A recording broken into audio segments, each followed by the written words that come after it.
ಮಳೆಯ ನೀರು ನೆಲಕ್ಕೆ ಬಿದ್ದು ಅದು ಸೋಡಿ ಹೋಗಿ ಸಮುದ್ರ ಹೋಗಿ ಮತ್ತು ಉಪ್ಪಾಗ್ತದೆ, ಅದು ನಮಗೇನು ಪ್ರಯೋಜನ ಇಲ್ಲ.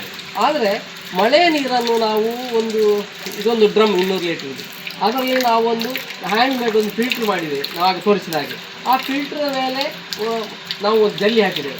ಫಿಲ್ಟ್ರಿಗೆ ಮೆಸ್ ಕಟ್ಟಿದೆ. ಆ ಫಿಲ್ಟ್ರಲ್ಲಿ ಯಾವುದೇ ಒಂದು ಕಸ ಹೊರಗಡೆ ಬರೋದಿಲ್ಲ. ಜಲ್ಲಿ ಒಂದು 2 ಗಟ್ಟಿಯಷ್ಟು ಜಲ್ಲಿ ಹಾಕಿ ಆನಂತರ ಒಂದು ಮೆಸ್ಸನ್ನು ಹರಡಿದ್ದೇವೆ. ಆನಂತರ ಸಣ್ಣ 4 mm ಜಲ್ಲಿಯನ್ನು ಪುನಃ ಒಂದು 2 ಗಟ್ಟಿ ಹಾಕಿ ಅದರ ಮೇಲೆ ಒಂದು ಮೆಸ ಹರಡಿದೆ. ಅದರ ಮೇಲೆ ಹಳೆಯ ಹಂಚುಗಳು ತುಂಬಿತ್ತು ಇಲ್ಲಿ, ಅದನ್ನೆಲ್ಲ ಹಾಕಿದೆ. ಯಾಕೆಂದರೆ ಏನಾದರೂ ಅಲ್ಲಿ ಕಸಗಡ್ಡಿ ಬಿದ್ದಾಗ ಈ ಅಂಚಿನ ತುಂಡುಗಳನ್ನು ತೆಗೆದು ಆ ಮೆಸ್ ಅಂತ ಹೇಳಿದ್ರೆ ಅಲ್ಲಿ ಕಸ ಎಲ್ಲ ಹೊರಗೆ ಹಾಕಲಿಕ್ಕೆ ನಮ್ಗೆ ಸುಲಭ ಆಗ್ತದೆ.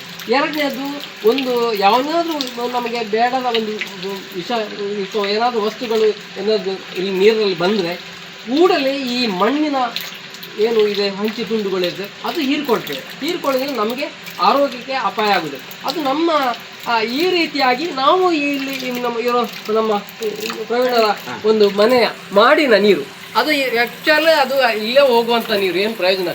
ಈ ನೀರು ಇವರ ಕುಡಿಯುವ ನೀರು ಬಾವಿಗೆ ನಾವು ಅದನ್ನು ಶುದ್ಧೀಕರಿಸಿ ಅದನ್ನು ಕೊಡುವಂಥದ್ದು. ಇದು ಬಹುಶಃ 1 ವರ್ಷದಲ್ಲಿ 100 ದಿನ ಸತತವಾಗಿ ಮಳೆ ಬರ್ತದೆ ಅಂತ ನಮ್ಮ ಲೆಕ್ಕಾಚಾರ.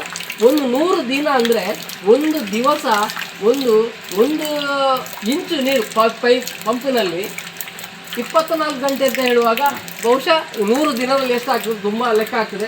ಸಾಮಾನ್ಯ ಅಂದರೆ ಒಂದು 2 ಲಕ್ಷ ಲೀಟರ್ ನೀರು ಈ ಬರೇ ಸಣ್ಣ ಮಾಡಿನ ನೀರು ಈ ಬಾವಿಗಳಿಗೆ ಸೇರ್ತದೆ. ಇದು ಅಂತರ್ಜಲ ಮಣ್ಣಿನ ಪದರಗಳಲ್ಲಿ ಸೇರಿಕೊಂಡು ಇದು ಮುಂದಕ್ಕೆ ನಮಗೆ ಆ 2 ಲಕ್ಷ ಲೀಟ್ರ್ ನೀರು ನಮಗೆ ಉಪಯೋಗ ಬಂದರೆ ಬಹುಶಃ ಪ್ರವೀಣನ ಮನೆಯಲ್ಲಿ 1 ವರ್ಷಕ್ಕೆ 2 ಲಕ್ಷ ಲೀಟರ್ ನೀರು ಉಪಯೋಗಿಸುವುದಿಲ್ಲ. ಅಷ್ಟು ನೀರು ನಾವು ಅದಕ್ಕೆ ಕೊಡ್ತೇವೆ. ಇದು ನಮಗೆ ಅಲ್ಲದೆ ಅಕ್ಕಪಕ್ಕದ ಎಲ್ಲ ಬಾವಿಗಳಿಗೆ, ಬೋರ್ವೆಲ್ಗಳಿಗೆ ಏನು ಉಂಟು ನಾವು ಅದಕ್ಕೆಲ್ಲ ಅಂತರ್ಜಲ ಮಟ್ಟ ಅಲ್ಲಿ ಹೋಗ್ತದೆ.